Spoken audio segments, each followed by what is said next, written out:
wala kang experience, wala kang magandang kagamitan, at feeling mo huli na ang lahat? Paano kung sabihin ko sa iyo na maraming YouTuber ang nagsimula sa zero, walang idea, walang audience ni isa, pero ngayon kumikita na sila dito sa YouTube. At alam mo kung ano yung mas nakakagulat?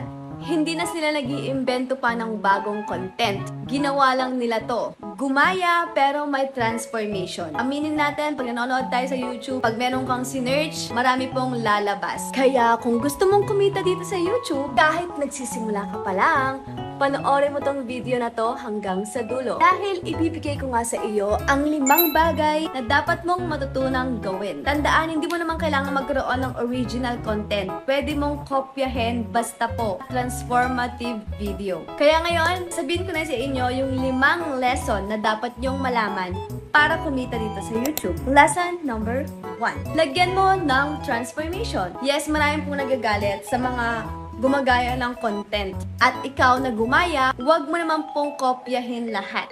Kung iisipin mo, lahat ng nasa YouTube na content ay may pinanggagalingan na idea. Pero alam mo ba kung ano yung mali ng ibang content creator? Ginagaya nila exactly. Wala silang binabago. Same video, same na pananalita, same style. Anong nangyayari? Walang growth, walang nanonood. Ngayon, sasabihin ko sa inyo, yung dapat nyong gawin. Halimbawa, nakakita ka ng viral topic. Lagyan mo po ng sariling opinion mo. Huwag mong gayahan ng eksaktong-eksakto yung sinasabi nila. Dagdagan mo ng opinion, dagdagan mo ng comments, kahit maliit na difference lang, doon magsisimula yung identity mo. Hindi mo naman talaga kailangan maging original agad. Kailangan mo lang maging malinaw at mas kapaki-pakinabang. Lesson number 2. Consistency over perfection. Huwag mo pong antayin magkaroon ka ng perfect na video bago ka nga magsimula ng content. Real talk lang, wala pong content creator na perfect agad. At tandaan nyo, wala pong perfect. Lahat nagsisimula sa pangit, mali-mali ang editing, kabado sa camera, walang confidence. Tandaan na normal yan.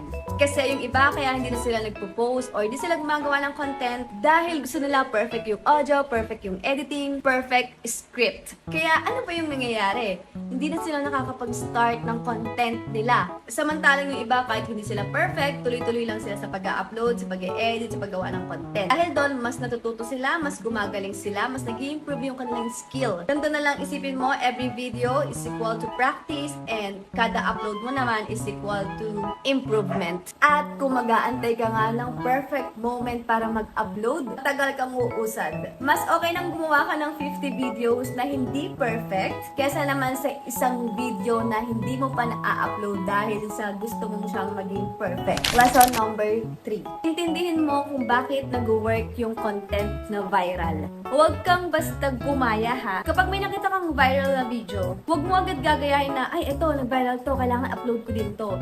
Isipin mo, gusto mo din ba yung content na yon? Kayang bang panindigan yun sa long term? At bakit nga ba siya pinapanood?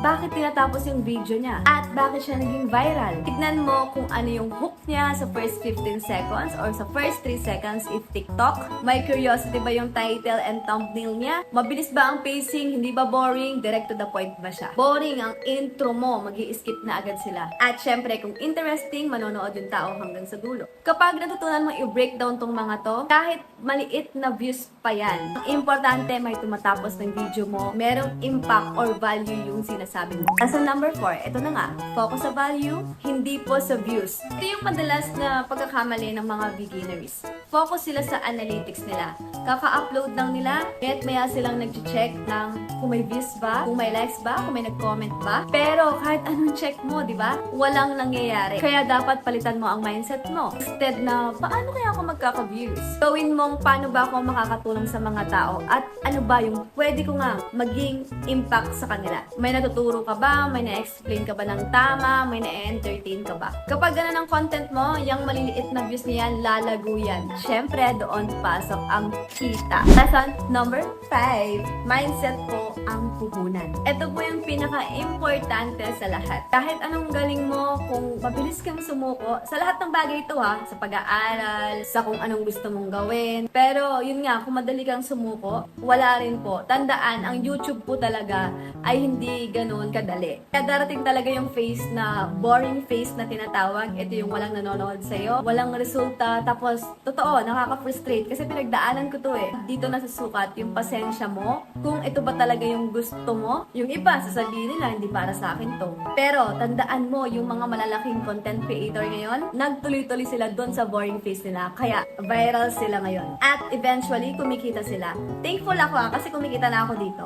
Kahit small creator pa lang ako, ha? Tandaan mo din na hindi ka nagpo-post para sa views. Nagpo-post ka para sa future mo. Kaya ituloy-tuloy mo lang. Ang taong di sumusuko ay ang may pinakamalaking chance manalo sa buhay.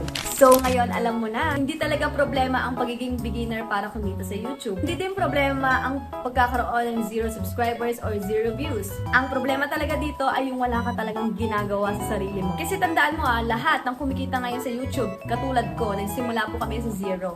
Kaya kung kaya namin, kaya mo din. Huwag na huwag kang titigil sa pangarap mo. Huwag ka nang mag-antay ng perfect time dahil ito na yung perfect time. Kung 0 ka ngayon, pwede ka na magsimula ngayon. Kung umabot ka nga dito, ibig sabihin, seryoso ka. Kaya kung gusto mo pa ng mga gantong videos, comment, thumbs up. Thank you for watching. God bless us all.